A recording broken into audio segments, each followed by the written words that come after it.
Le Rav maintenant cite un autre petit passage extraordinaire. Il nous dit que quand un homme rentre dans le mois de Elul, un homme doit savoir la chose suivante, c'est que une des grands problèmes qu'il y a, c'est que un homme ne connaît pas, il ne sait pas sa propre personne et les forces qu'il a en lui, les faiblesses qu'il a en lui. On en a parlé dans un des zooms. Mais quand un homme, il sait que son âme, on est mélangé, on est tiraillé, et il a fait il y a beaucoup de choses. S'il arrive un peu à maîtriser tout ça, il y a beaucoup de choses qui vont être un petit peu plus agréables pour lui dans la vie. Et il faut savoir que n'importe quel juif a au fond de lui un ratson penimi, une volonté profonde de s'approcher d'Akadosh Baruch Hu. Non, il y a deux sortes de juifs. Il y a le juif qui sent toujours, régulièrement, souvent, il a envie de s'approcher d'Akadosh Baruch Hu. Et il y a une autre sorte de juif qui, à cause de choses qu'il a fait dans sa vie qui ne sont pas super, qui le bloquent, et de temps à autre, il se réveille. De temps à autre, il a un réveil. Alors, il faut savoir que chaque juif, plus ou moins, il a une volonté de s'approcher d'Akadosh Baruch Hu. Et le Rav raconte l'histoire de Yosef Meshita dans le Midrash Rabbah sur Parashat Toldot. Il a raconté l'histoire de Yosef Meshita sur le verset qui dit Vayerach Yitzhak et Reach Begadav. Yitzhak a senti l'odeur des habits de Esav. Il dit Reach Benik et Reach Sadidaprim, voilà l'odeur des habits de mon fils, c'est comme un champ de pommes, etc.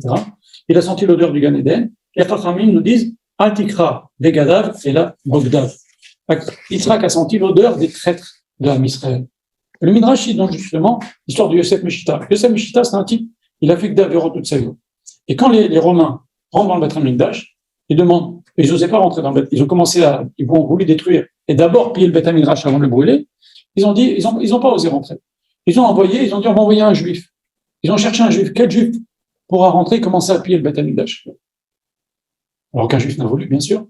Ce Yosef Meshita, il a dit, moi je rentre. Il est rentré, il a vu le Beth Amikdash. Ça l'a complètement changé. Il a dit, je vais prendre quelque chose que les Romains ne pourront pas prendre. Comme ça, au moins, parce qu'on m'a dit, la première chose que je sors, elle est pour moi. Il a pris la menorah. Il a dit, au moins, les Romains, ils la prendront pas. Donc, le type, il commence à changer. Le Romain lui dit, attends. On t'a dit que tu prends une chose, la première chose que tu prends à toi, d'accord, mais pas la menorah. La menorah, c'est un symbole, on est obligé de la ramener à Rome. Il a dit, non, je ne rentre plus au Beth Amikdash. Il a dit, rentre, tu dois piller le Beth Amikdash, sinon on va te tuer. Il a dit, tuez-moi, je m'en fous. Ils lui ont fait des souffrances terribles. Et à chaque fois qu'il lui faisait du mal, il dit, malheur à ses bras qui ont fait des péchés, malheur à ses jambes qui ont fait des péchés. Voilà ce que dit le Minach. Et donc, il a été capable de changer et d'être maintenant, d'accepter les plus grandes souffrances pour pas énerver Akadosh Baruch Hu. Une deuxième fois le jour, il s'est rendu compte que sa conduite énervait Akadosh Baruch Hu. Regardez ce que dit le Rav. Ils disent, d'où venait cette force à Yosef Meshita? D'un seul coup de changer, d'être un kofer, quelqu'un qui faisait des choses pas bien toute sa vie, qui n'avait pas de Emouna, et maintenant, voilà qu'il est prêt à mourir avec des souffrances et de ne pas rentrer de nouveau dans le Beth Amikdash. Et la réponse, c'est que dans chaque juif, il y a autour de sa neshama des couches et des couches et des couches de mauvaises actions, de choses pas bien qu'il a pu faire, et qui obstruent sa neshama qui est pure. Et ces couches-là qui ont été construites avec toutes ces actions qui ont bouché sa neshama, elles repoussent la force de la neshama jusqu'à que l'homme, il n'en finit pas propre de toute façon. Moi, ça ne me dit plus rien, ça ne m'intéresse pas, j'y crois pas, j'ai pas peur d'Hachem, on verra après 120 ans. Est-ce que c'est vrai ce qui a marqué après 120 ans? Est-ce que moi, il n'y a personne qui est revenu du Gan Eden pour nous raconter, excusez-moi, la Gemara est pleine d'histoires de rabbanim, mais pas rabbanim qui sont montés, qui ont venu, qui ont raconté comment ça se passe en haut. Donc, la neshama, il commence à dire n'importe quoi. L'homme, il commence à dire n'importe quoi. Pourquoi? À cause de toutes ces actions qu'il a fait qui sont pas bien. Eh bien, il faut savoir que chaque neshama d'un juif, elle a une force très grande d'un jour de se réveiller. Et un homme, il doit savoir que chaque chose qu'il fait, il peut avoir un effet dans le ciel, mais aussi pour boucher, pour obstruer ou pour nettoyer sa neshama. Et donc, c'est quelque chose même qui n'est pas évident, mais chaque action, elle peut avoir des applications. Et c'est par exemple quelqu'un qui a lu des télim, c'est pas facile. Chazak Obor à toutes les personnes qui lisent des télim pour leur foi durable. Et bien, ça fait beaucoup d'effets dans le ciel. Quelqu'un qui étudie, ça fait beaucoup d'effets dans le ciel. On fait une mitzvah, etc., ça fait des effets dans le ciel, et ça purifie notre neshama, ça empêche notre neshama de se charger de couches. D'accord? Et ça, c'est donc pour nous en venir à quoi? Pour nous dire que, chaque juif a au fond de lui une envie de faire la Torah et les mitzvot, seulement ses actions ont bouché sa neshama, Et même les gens qui font déjà la Torah et Mitzvot, il faut savoir que chaque action, bonne, mauvaise, un mauvais regard, quelque chose de pas super cachère, ça aura une influence sur nous, tôt ou tard. Chaque chose a une influence, chaque action, on dit des télim, on fait une fila, chaque action qu'on va faire va avoir une influence sur nous. Alors le Rav dit aussi la chose suivante. Les gens croient que c'est hypocrite de faire tchouva à Elul, l'équipe il s'est pas bien conduit, il dit bon je ferai tchouva à Elul. Ok, c'est pas très intelligent de faire comme ça, mais même quelqu'un qui fait tchouva à Elul, Akash Baruch Hu, il accepte sa tchouva, il accepte sa tchouva besimcha. Et on voit ça, c'est allusionné dans plusieurs endroits. Il y a marqué Ani les Dodi, Vedodili, c'est Elul, vous le savez bien. Et Dodi, c'est pas comme un parent. Par exemple, le Rav dit Elul, c'est une période de proximité avec Akadosh Baruch Hu extraordinaire. Pourquoi? Dodi, c'est plus qu'un parent. Pourquoi? Parce qu'un parent, il va quand même serrer son enfant pour qu'il rentre pas trop tard, attention à ce qu'il mange, attention à comment il mange, attention à ce qu'il voit, attention à ce qu'il fait. Un dod ou un grand-père, il se mêle pas de tout ça. Il se mêle pas, il le sert pas dans rien. Il y a que du bonheur, que de la proximité. On l'aime. Akadosh Baruch Hu, il est Dodi pendant des Elul. Même si un type il s'est mal conduit pendant toute l'année, il fait tchouva à Elul, Akadosh Baruch Hu, il dit Ani les Dodi. Je suis à lui, il est à moi. Aroé Bashoshanim, le berger qui guide avec des roses. Et Shoshanim, il y a aussi le mot Sasson. Akadosh Baruch Hu, il est saméach, même si quelqu'un fait tchouva seulement à Elul. Il n'est jamais trop tard pour bien faire. Voilà. Et je continue. Il est important, dit le Rav, que pendant le mois de Elul, on ait une kavana spéciale quand on dit Ashivenu avinu l'autorokef. Il y a un petit passage, il est dans le Patach Eliou. On dit à Kajbochou, Yarasum Fenecha, Hashem Ekpenu Velotinu, Shetarto Chaticha Mitasat Kivodecha. Elior, si vous pouvez couper la caméra. Merci.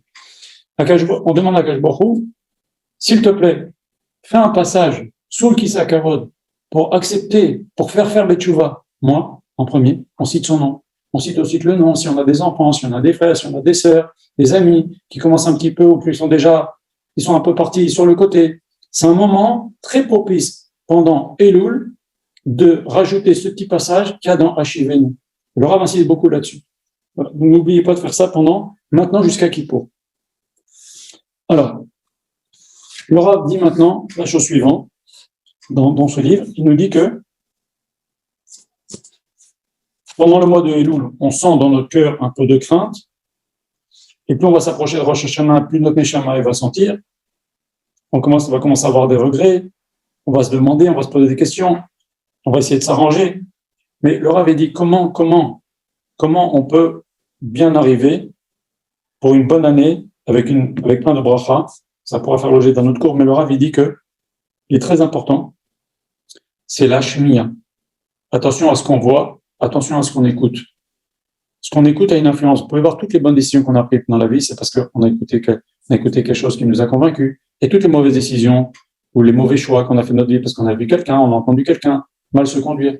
La Gemara dit que si quelqu'un, par exemple, blesse monsieur A, blesse monsieur B, il le blesse à la main, eh ben, il lui donne une certaine somme. Il le blesse à l'œil, il lui donne une certaine somme.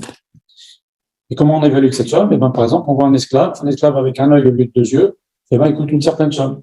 Moins qu'un esclave qui a deux yeux. Donc, c'est ça le prix de l'homme. Quand la Torah est marquée œil pour œil, dent pour dent, on ne crève pas l'œil à quelqu'un comme les gens qui connaissent pas le chumash croient. La loi du talion, c'est débile. La Torah ne dit pas c'est pas du talion. Les gens disent que c'est vrai, c'est marqué dans la Torah œil pour œil. Mais c'est pas un type qui a eu un œil crevé, qui a crevé l'œil à quelqu'un, alors on va lui crever l'œil. On est des monstres. On est des monstres pour faire une chose pareille. Shalom. C'est pas comme ça. C'est qu'on évalue la valeur d'un œil, la valeur d'un bras cassé, et on rembourse à cette personne-là. Comment on évalue? On voit un esclave avec un bras en moins, avec un esclave avec ses deux bras. Quelle est la différence de prix? Maintenant, donc si on a évalué, si j'ai blessé à l'œil, si j'ai blessé le bras, mais si quelqu'un rend l'autre sourd, il fait quelque chose qui rend l'autre sourd, et ben là, l'Allah me dit qu'on doit payer le prix entier de la personne. Pas le prix d'un dégât sur un œil, sur un bras, le prix d'un dégât comme un prix d'un esclave entier. Et pourquoi? Parce que quelqu'un qui n'entend plus est complètement déconnecté du monde.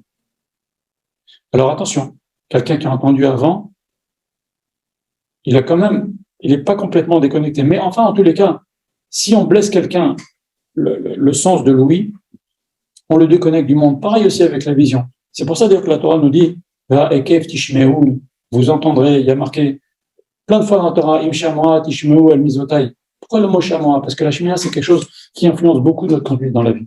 Et même la Rélia. Vous savez que, bon, je ne vais pas m'écarter, je vais continuer de vous dire ce que dit le Rav.